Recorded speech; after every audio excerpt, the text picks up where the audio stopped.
Wait. Before you cancel Evan Hansen, let me try and defend it. Guys, welcome back. My name is Andres, and today we are talking about Evan Hansen versus cancel culture. Make sure to like, subscribe, and comment. Number one, Evan Hansen is a terrible character, and why should we forgive him? And why would we even want to believe that he's a good person? So here's the thing. My opinion, my stance on it is this: Evan Hansen is like all of us. We are yearning connection. He's someone that has a lot of really bad social anxiety. He's someone that who has no father figure. People like to boil it down to Evan just did this for his own personal gain, which is true. But when he confronts the Murphys, that whole scene, he's like, no, I didn't. I wasn't friends with him. But then they see the cast and they're like, oh, of course you had to have been.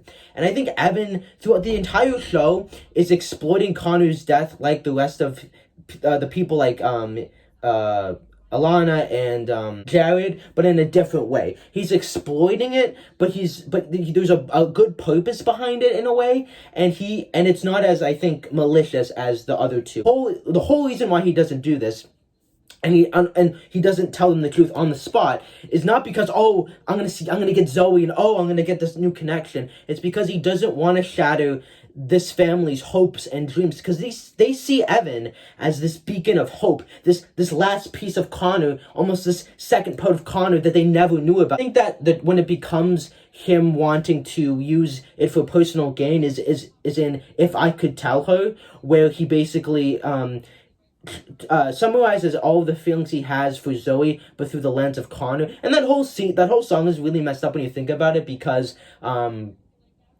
essentially this whole beautiful sweet song is a lie.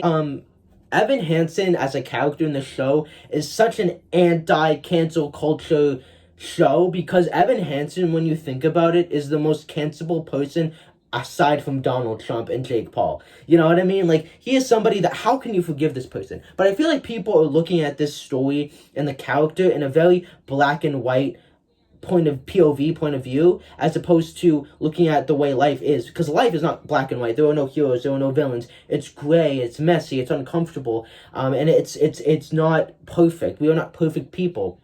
Evan Hansen, I feel like, is kind of a bit of an example of how we as a culture are, because we as human beings, we are selfish creatures. We are terrible people that want to level up in life through our own personal gain. And Evan does this. He sees this opportunity and he takes it. But through the whole show, there's a bit of hesitancy. There's a bit of, I don't know if I want to be doing this.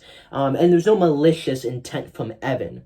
And while what he's doing is very messed up and uncomfortable, I don't think Evan understands the gravity of his situation. And what 17-year-old, which I think is how old he is, would know the gravity. And I think a lot of people would be like, say, like, I would tell the truth, but would you? Because I honestly believe 80% of people would choose what Evan did, would go down the path Evan did, because we don't want to admit it, but we as human beings are very imperfect creatures who make terrible mistakes, but that doesn't mean we can be forgiven and that we're not bad people. Because Evan Hansen is not a bad person. He is a good person that makes poor decisions because of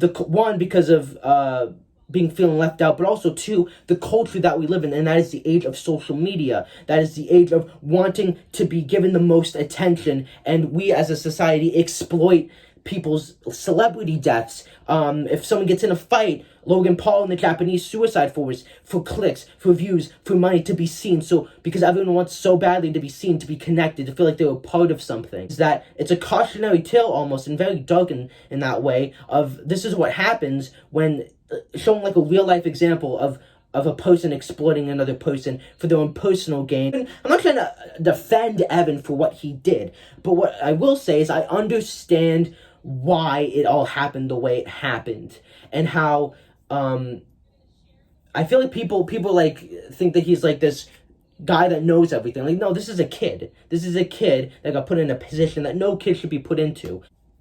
I listened to the DC Arena Stage version of the show on SoundCloud, and that production, that I think would, the people that are critical of the show, I think would like that version more, because hammers in the idea of how messed up there is, and that's in the song Up. Well, there's one song called A Little Bit of Light, which really goes into Connor's point of view, and I wish they had kept the DC version. Like, the Broadway production's a masterpiece. I love it. I don't think they should change it. But I feel like for the people that are criticizing it, I think they would really like the DC version, because people, like, we don't really get to know who Connor was as a person. We just get to see who Evan thinks he is. We don't really get to know his illness, and stuff's vague, basically. And in the DC, they really go into who Connor was, and in that song, the mother explains his transition from good to bad. And the idea of that Evan and Connor are more similar than we think is that Evan Evan just says, oh yeah, he used to love jokes, and then the mother's like, oh yeah, he did when he was little. And that kind of proves that I think Connor and Evan as people were very similar, and Evan's version of what Connor really was probably not far off from what he actually was like. The ghost of Connor is not just a figment of Evan, like in the Broadway show. It's his actual ghost. And there's a line that Connor says, which is what Jared says now, which is, there's going to be another tsunami and death, and everyone's going to forget about me, and I'm just going to be that dead kid. And it sounded so much more powerful when he said it, whereas with Jared, it was just a joke. Part of Me, which is the last song in the Act 1 finale, which is currently on iTunes, it's a beautiful song, and I've seen so many different opinions of what the song means and why it should have been in The Place of You Will Be Found, or Why You Will Be Found is better. Personally, I think a part of me, like, the last part of it is Evan kissing Zoe, and then Connor's ghost appearing over them, and people said this was really creepy, and he was like, a part of me, and he was like looking at them, and people were like, oh, Connor's ghost is seeing that people aren't mourning him because they care about him, but because they're exploiting him for their own personal gain. And that scene, I feel like, would have really left the audience with a much different vibe, almost like people be like, when I listened to it, and I was like, this is so messed up, and I feel so uncomfortable watching this, which is, I feel like, what they didn't do well enough in the Broadway production.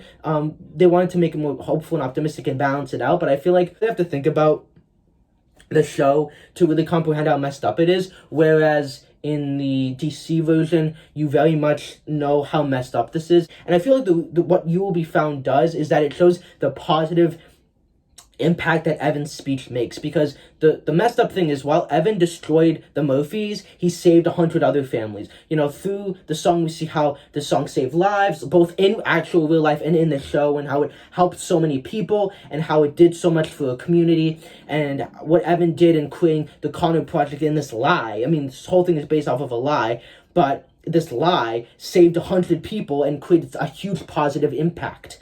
That's why the Connors didn't want to tell the world the truth, and why, if they did, it would kind of, who are we to destroy 100 people's hopes and dreams and saving people? A part of me felt more personal and really dealt about what the Connors were, the real Connors perspective, and showing, like, you were not alone, you'll be fun. It's like so inspirational, it's uplifting, it's an anthem. And then a part of me is, you are not alone. Like, it's really showing it's really a commentary on how those words really are meaningless and mean nothing, because it's all based on a lie, and people just are using it for their own personal gain, which is a great commentary. And again, it's the reason why they cut it was because the DC production was darker and cynical. But I feel like this show needed that, and I feel like if they could have created a balance, that would have been a lot better. Like, if they could have had a part of me in Act 2, because they were like, we have to go either really dark or really positive, and they chose really positive. I wish they weren't, because I feel like it discredits the show, and I think it opens up the show for criticism. The last point is that Christian Lewis, who's a Twitter Broadway guy,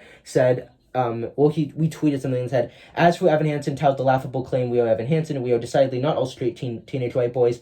Indeed, many teenagers live difficult lives. For many, whether a girl likes them is not the main mystery of life, but watching theater on Broadway, you think it is. And my rebuttal to that is, like, yes, we are not all straight white teen boys, but if you look at all the comments to any Evan Hansen video, everyone's saying whether they're gay, bisexual, transgender, straight, like, everyone can relate to this show, even though Evan Hansen is white and straight. Like, I'm Hispanic. Yes, I am straight and I am a male, but I am not white, and yet I can relate to Evan's struggles and can see myself through these characters, and think it's a show that has helped me so much. And as much as people can criticize it, you cannot deny, like, these are facts, that this show has made such a positive impact on so many people and has saved so many lives, and it's done so much for me personally as well, that you can't deny that this show has done so much good stuff. So that's my thoughts and opinions on the show. I hope this made sense. We need to take responsibility for the way we treat people and how we kind of